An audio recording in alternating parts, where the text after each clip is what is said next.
Geometry Unit 3, Lesson 3, Properties of Rectangles, Rhombuses, and Squares. So in this lesson, we want to look and use properties of those three quadrilaterals, rectangles, rhombuses, and squares, and prove theorems about them.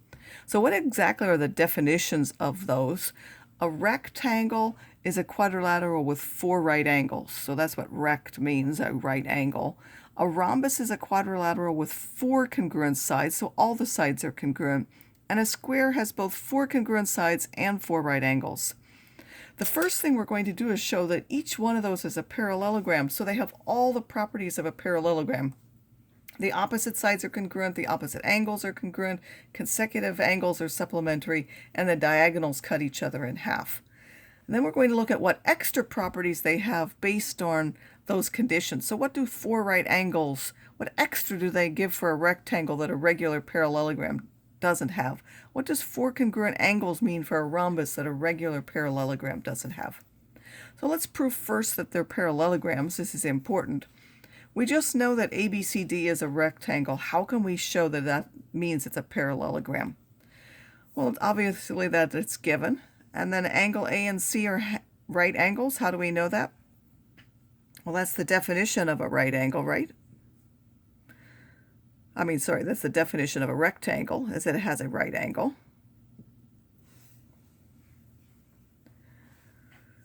And then angle A and angle C are congruent because all right angles are congruent.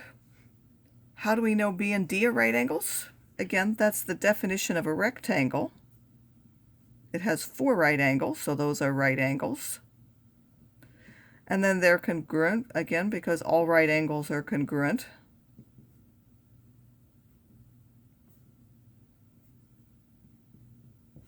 So now how do we know that's a parallelogram? Which one of those conditions do we have? Remember, we have the congruent opposite sides, congruent opposite angles, bisecting diagonals, or one pair of sides is both parallel and congruent. Which one of those do we have? Right, we have opposite angles. So this is the congruent opposite angles theorem that we can use to show that that's a parallelogram.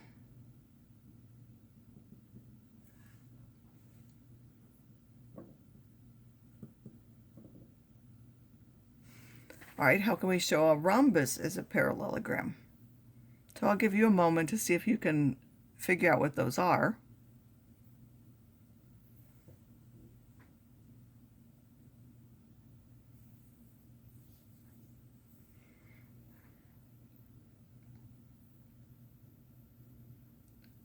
So we're given that ABCD is a rhombus, and then we have AB is congruent to CD, or equal to CD, the length. That's just the definition of a rhombus because we know all 4 sides are congruent, so obviously those 2 opposite ones are. And the same is true for BC and AD, those also by the definition of a rhombus, so all 4 are congruent, so obviously the opposite ones are. And then what condition do we have that makes that a parallelogram? Right, this is now the congruent opposite sides theorem. Since both pairs of opposite sides are congruent, that means it has to be a parallelogram. And then for a square, it has 4 right angles, so it follows from here. A rhombus, or I could have used this one, it has 4 congruent sides, so it will be. Right, now let's look at what makes a rectangle different from a regular parallelogram. Is if the quadrilateral is a rectangle, first of all, we know it's a parallelogram, we already proved that, and it has congruent diagonals. So not only do they bisect each other, but the diagonals themselves are congruent. So this half and this one, and this one are exactly the same. So ABCD is a rectangle, that's given. ABCD is a parallelogram, we just proved that. So how do we know now that AD is congruent to CB? We know that the opposite sides of a parallelogram are congruent. That's one of the properties of a parallelogram.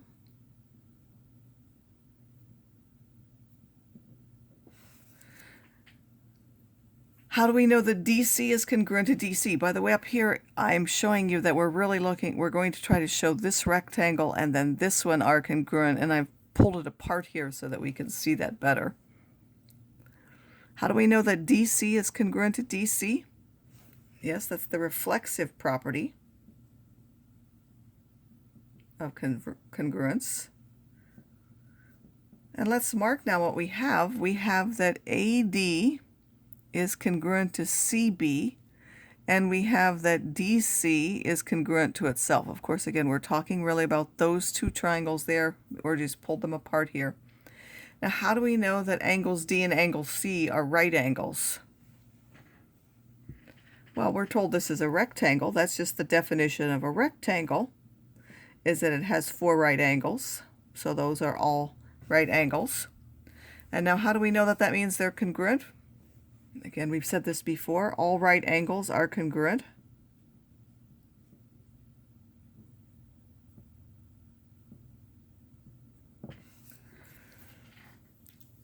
And now we have two sides of one triangle are congruent to two sides of the other, and the angle in between is congruent. So we can say that triangle ADC is congruent to triangle A matches B, D matches C, and then C matches D in the other triangle, and that is by side angle side. So that's the side angle side triangle congruence theorem. Remember, anytime you're trying to show triangles are congruent, you have to use one of those theorems. And then once those are congruent, how can we say that AC is congruent to BD? Well, if you look here, AC and BD are corresponding parts, and we know that corresponding parts of congruent triangles are congruent. So now as an example of properties, it says find DB. Well, first of all, we know this is a rectangle because it's marked with 4 right angles. So how can I find DB? Well, I have the sides, so this is a rectangle, a right triangle, so I could find AC, and then once I find AC, how would that help me to find BD? Because we know that for rectangle, diagonals are congruent. So first we're going to find AC. We have 7.5 squared plus 10 squared is AC squared. That's the Pythagorean theorem, with AC being the hypotenuse. This will give us 156.25 if we add those together. If we take square roots, AC is now the square root of that, and that gives us 12.5, which will now be equal to DB because we have congruent diagonals for a rectangle. That's how we know we can do that. All right, what makes a rhombus different from a regular parallelogram? So we know a rhombus is a parallelogram. We already showed that. What makes it different is that it has perpendicular diagonals. So a rectangle will have congruent diagonals, a rhombus will have perpendicular ones, and besides that, those diagonals are going to bisect the opposite angle. So this diagonal cuts this angle in 2 equal pieces, and this diagonal cuts this into 2 pieces. We'll leave that to prove in the exercises, but we are going to show that the diagonals are perpendicular. So ABCD is a rhombus, and because of that, AD is congruent to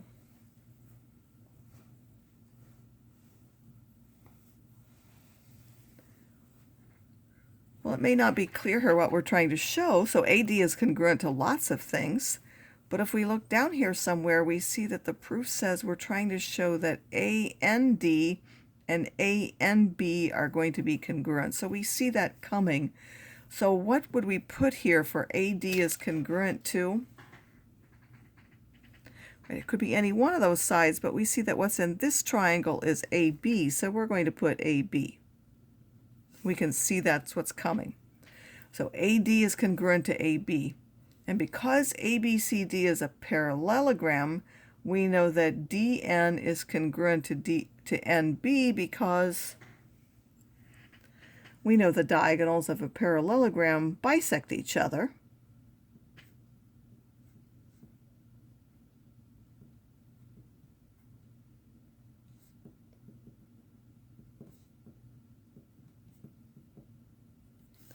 So we now have this is congruent to this, which was marked, and now we know this part, we've stated that is congruent to this. By the reflexive property, we know that this little piece here in between, which is in both of those triangles, is also congruent. So now we have that this triangle and this one are congruent by the, right, we have side, side, side of one congruent to side, side, side of another. So that's the side, side, side triangle congruence theorem. And now we can look by what? Now that we have triangles are congruent, we know that this angle is going to be congruent to angle A and B because that is a corresponding part, and corresponding parts of congruent triangles are congruent. Now by the linear pair theorem, because A and D and A and B are a linear pair, so the linear pair theorem would say that those are supplementary angles, and therefore their measures have to add up to 180. But we also know that that these angles are congruent because we just proved that up here because the triangles are congruent, so those measures are true. So now how could I get this is equal to 180? Instead of this, I can substitute. So by substitution or by the substitution property, so you could say either one, we can substitute that in there, and then those angles are equal. That would give us two of those, give us 180, and then we're really dividing by 2, so now this is 90 degrees, and therefore by definition, I haven't really said that there, but since that's a 90-degree angle, by definition, AC and BD are perpendicular. Remember, if we have one right angle, we have proved before that all 4 of those are right angles, and therefore that whole segment would be perpendicular. All right, now we're given that something is a rhombus, and we want to find each measure. So what do we know for that rhombus? We know that all 4 sides are congruent. We know that the diagonals bisect each other. And those diagonals are perpendicular, so we know that they meet at right angles. We know that this is a right angle.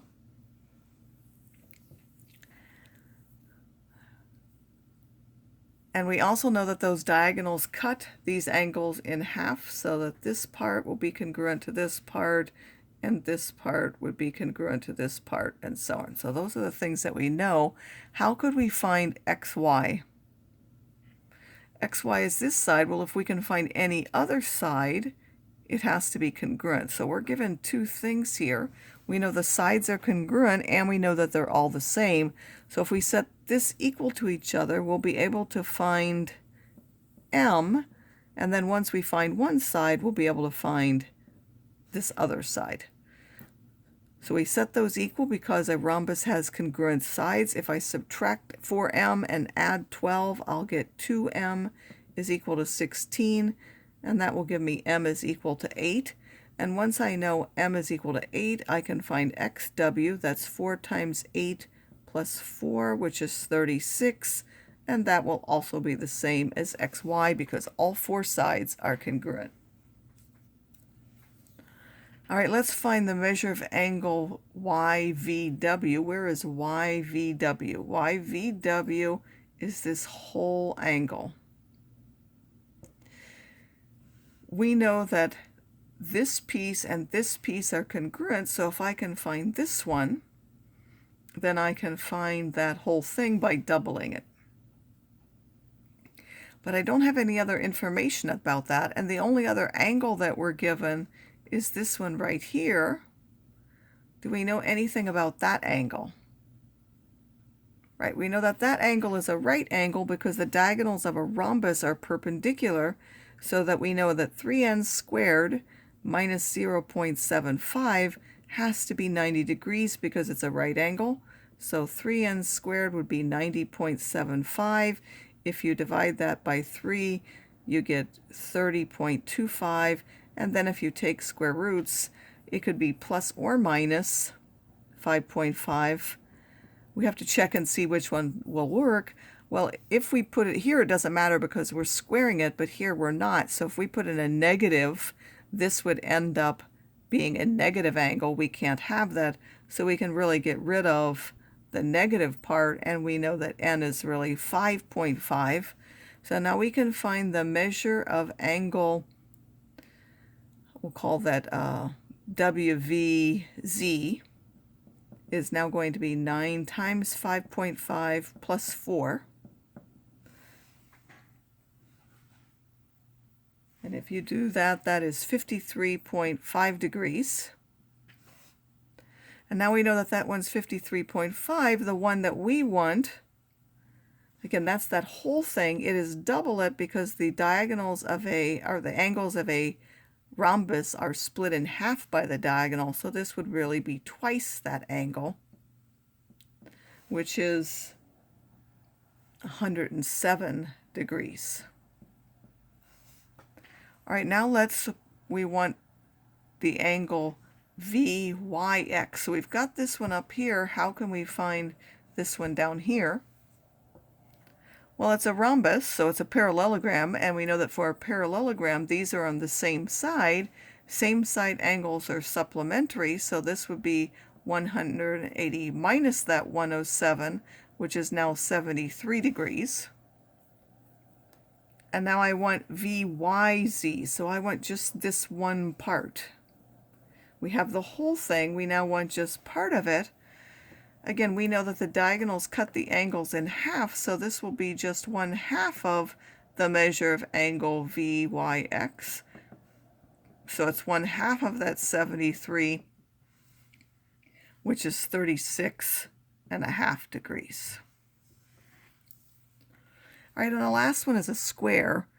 Because this quadrilateral is a square, it's a parallelogram. And the reason for that is, it means the diagonals bisect each other. We've already shown that. It's a rectangle because it has 4 right angles, so it has congruent diagonals. It's a rhombus because all of the sides are congruent, so it has perpendicular diagonals with the diagonals bisecting each other. So if you think about that, what does that mean? That means these diagonals cut this into 4 congruent triangles. So all of these pieces are going to be congruent to each other. All 4 of those triangles are congruent, and because these are bisected, each of these is a 45-degree angle. So we haven't stated that specifically, just make sure that you understand that is a property of all squares. All squares have 2 45, 45, 90-degree triangles. Those again are now perpendicular because it's a rhombus, and they're congruent and bisected because it's a rectangle, and so on. And so now if you look at all the quadrilaterals, parallelograms just fall into that. Inside of parallelograms, you have rectangles, rhombuses, and squares. Rectangles have right angles. Rhombuses have congruent sides. Squares are somewhere meeting both of those. So there are some rectangles that aren't squares and some rhombuses that aren't squares. But the square is the common part. And then what do you have outside of that? What's not a parallelogram? We'll look at those later. But outside of that, we have kites and trapezoids. Those are the main figures that we'll look at that are outside of the parallelogram family.